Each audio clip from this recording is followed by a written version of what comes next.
Hello, everyone. I'm Mario Florio. Welcome back to a Food podcast, where we talk about all the great things happening on the local food scene, local restaurants and establishments, and things that make me go and also great organizations that are doing great things that make me go and one of them is always the Girl Scouts of Southeastern New England, and joining me now is Ginger Lallo. Thanks so much, Ginger. Thank you for having me here this morning. It is cookie season right now as we record this, so tell us how things are going. Things are going great in spite of a couple of rough weather weekends in the beginning. We had some canceled booth sales, but the girls are innovative, resilient, and they find new locations and new ways to sell. So we're finding customers want their cookies, and those that weren't able to get them last year during COVID are out and about and looking for booth sales around the council. That's great. I'm sure there's a lot of pent-up energy out there. People love their annual ritual of getting their Girl Scout cookies. Sure.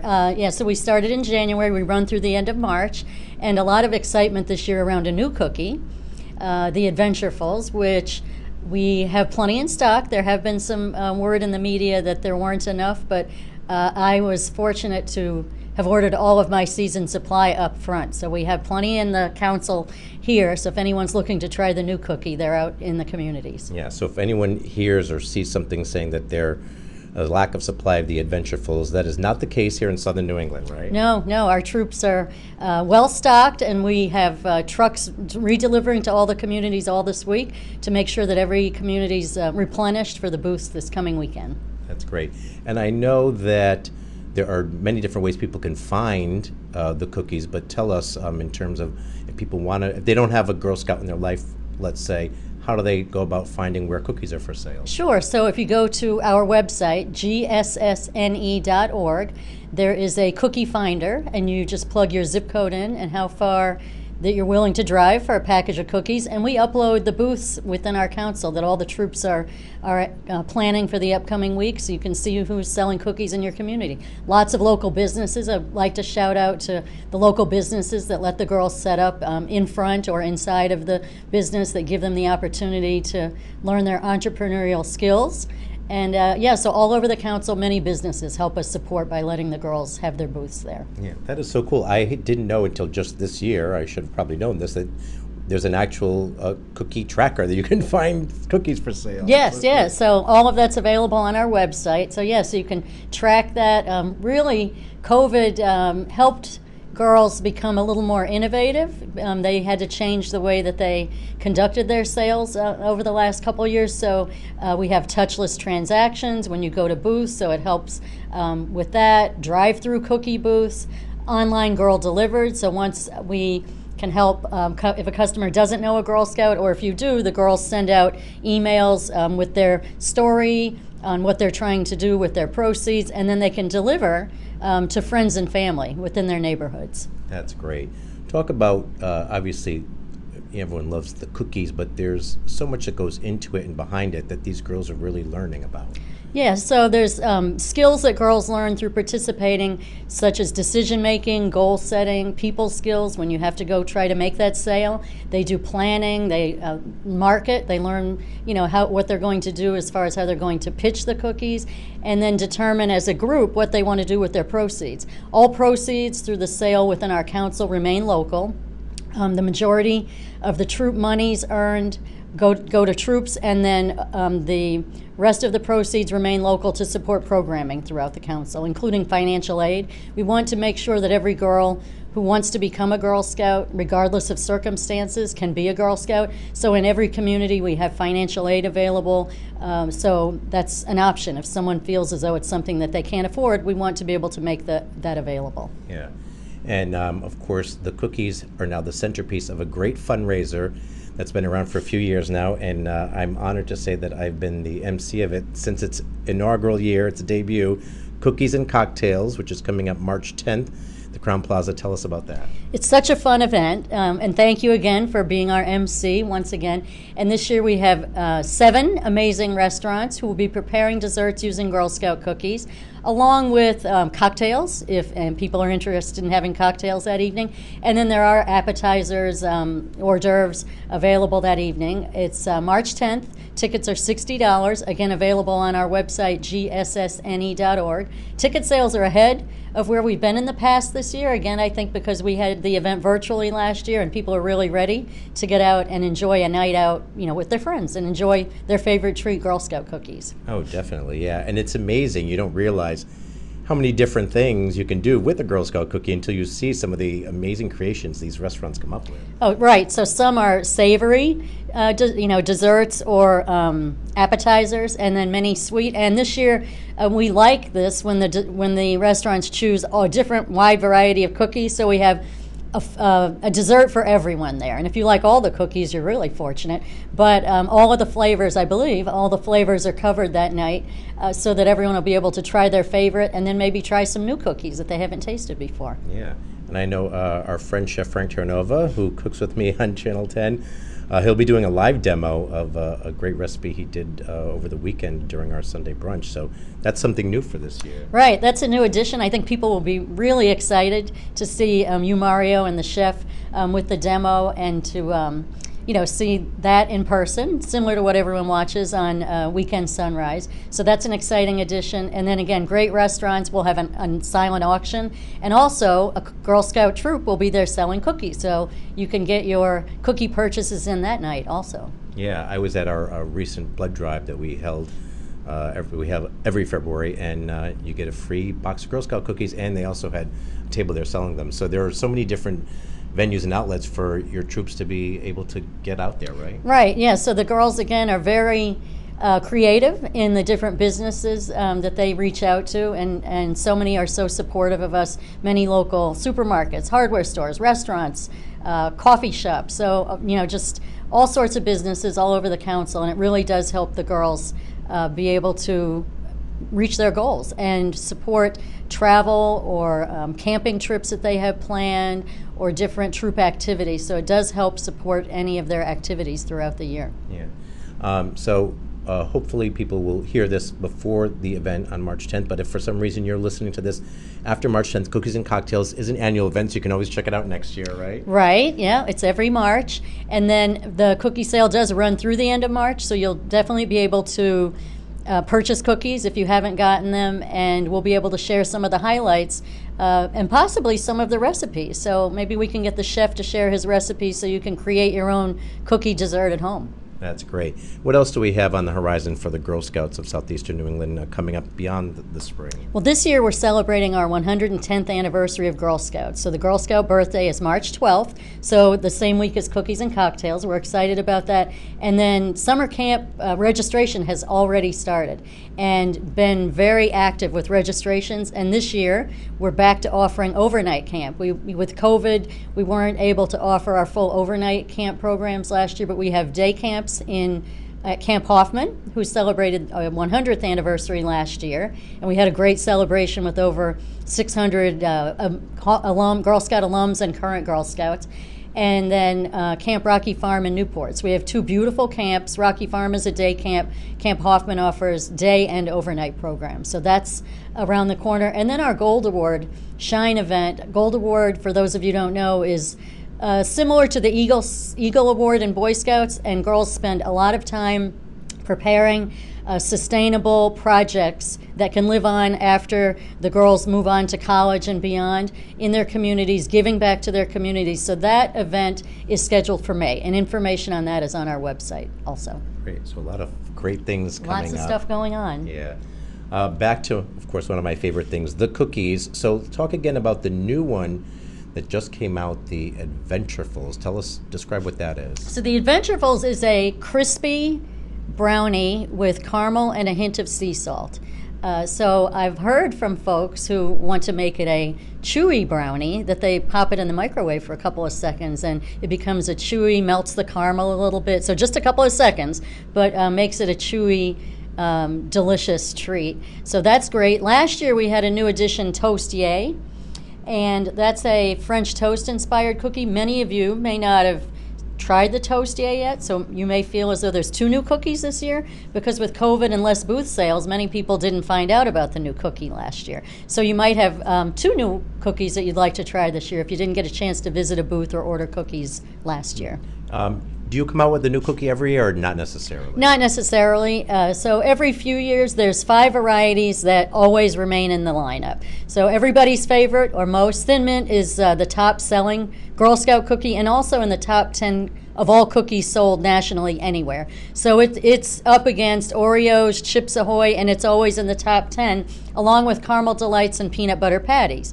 Those are our top 3, and nationally among the top 3 of cookies sold everywhere all year long. So it's pretty amazing that Girl Scouts within an 8 or 10 week time frame can sell and compete against, in their cookie booths, against major chains that are selling cookies all year long. So it's pretty amazing. And then the others that are in everyone's lineup are Peanut Butter Patties, Minced Caramel Delights, Shortbread, and a longtime favorite, Peanut Butter Sandwich. So the 5 that are always in the lineup. And then right behind in popularity, Lemonades is not one of the top 5 as far as being in the mix, but it's been in the mix for a long time, and people love that cookie. And then the Toastiers and Adventurefuls. I know some of your cookies gluten-free too, right? Oh, we do. We also offer a gluten-free cookie. So in addition to the top 8, we have a caramel chocolate chip, and I believe that's the recipe that Chef Terranova, right, that you had on the show on Sunday, will be demoing at Cookies and Cocktails. So for those of you that are looking for a gluten-free cookie, that is available. It's great to have that option for people who love cookies but don't think they can have them. Right. All right, so you brought in a lot of cookies for me. People can't see it, but you're about to hear it. So I've resisted as long as I could. I'm going to try. This is the new one, right? The Adventure. That's the Adventurefuls.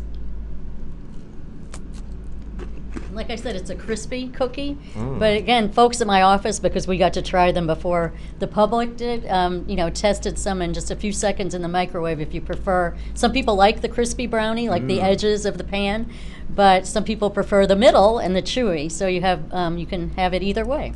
This is so good. I'm going to try that trick now because I would like to see how it would taste a little softer. Yeah. This is so good. This is great. And the one you mentioned that came out last year, the Toastier, that was also one of my favorites. So it's again, French toast inspired, so it's got a little bit of cinnamon, a maple icing on the bottom. And some folks who are bakers, not me, but some of my coworkers actually use these and they put them in the food processor, and when they're baking, use this or the lemonade and use it as a pie crust. Oh, this would lend itself great for that. Right, so if you were making a lemon cheesecake, you could use the lemonades, the Toastier, something more of a maple or a traditional cheesecake, and use it. So people do use and the shortbread people also use. Yeah, I love the maple flavor in this. So, it does taste like French toast. Yeah, it does, yeah. I know in the past the chef has used, the lemonades seem to lend themselves really well to like baking and like you said, a pie crust if you want to add like a lemony flavor to something. Right. Some of the years, some recipes at Cookies and Cocktails, one of the years someone had done a lemonade cheesecake, which was delicious. I know the recipes, we've had them submitted. Off the top of my head, I can't commit to what they are, but there's a wide variety of recipes that the restaurants will be preparing. Amazing restaurants, so let me see if I can reel off. I was thinking the same thing. If I can remember. In case I miss one, let me know. Hemingway's is back. They've been here in the past. The Boathouse they did a recipe last year on their menu, and it was amazing. I made a lot of trips to Tiverton to have the cookie dessert and the signature cocktail that they had done. Rez, Sin Bakery, Need Donuts, Ironworks, and Betela. I got them all. You got them all. Okay. Very good. I was trying to think of them. I couldn't remember them all. So those, along with Chef Terranova, will have 8 different dessert creations there that night, which will be just pretty amazing. Yeah, that's really good. And then we also get to hear from a Girl Scouts. Right. We always have a Girl Scout speaker who can share. It's just so wonderful to hear what Girl Scouts means to these girls, how it's impacted their lives, how it will carry them forward, what experiences that they've been able to take part in that they might not have been able to, the friendships they've made. It's just really it's just really humbling, to hear this and listen to these young women who are just so poised and can get up there and address this group and share the experiences that being part of Girl Scouts has really made an impact on their life. Yeah, it's really inspiring to hear how it's impacted them and how they're able to really relay that to the crowd. Right. It's not easy to speak in front of a big crowd like that. No, and they do an amazing job. So that's always really one of the highlights of the evening. Yes. So I know you mentioned the tried and true. I love them all. I love the Thin Mints. I love the Caramel Delights. But I have to say my go-to traditional favorite is the peanut butter patty. That's mine. So, yeah, that's my number one. Yes. So I can't resist. I'm gonna have one, even though I've had it a million times. I'm gonna join you. Oh, excellent. My favorite. How can you go wrong with that, huh? No, it's great. Yeah. Which is why it's one of the top 10 cookies. Mm-hmm. I think it's great that these girls are competing with some of these big, like you said, big national cookie chains and able to really step up and give them some competition in terms of sales. Right, and they're coming up with their own marketing campaigns through social media and emails to friends and family. So it really allows them to, come up with some creative ways to market. And then they budget and figure out what they want to do. Some troops travel internationally with their cookie money. Some are able to experience within New England. I know some have gone to horseback riding camps or adventure parks. They've gone to Savannah, Georgia, where Girl Scouts was founded, which is amazing. And so the birthplace of Girl Scouts in Savannah, many troops save over several years to be able to make that trip so they can see where Juliette Gordon-Low founded Girl Scouts. That's great. And they get to go there and see where museum, it all started. Right. So it's a trip that many of our troops have made in the past. Yeah. It's great to see. And they get to decide kind of what they do internally with what the money that they raise. Right. The girls decide as a group what they would like to do. If they want to do a multi-year cookie budgeting process where they do a bigger trip, or younger girls might tend to do something on a smaller scale, whether it's a local trip or a program. Help them do a troop camping activity, so they can also go to, in addition to summer camp, Camp Hoffman is available for troop camping throughout the year. So many of our troops do either troop or community camp weekends there.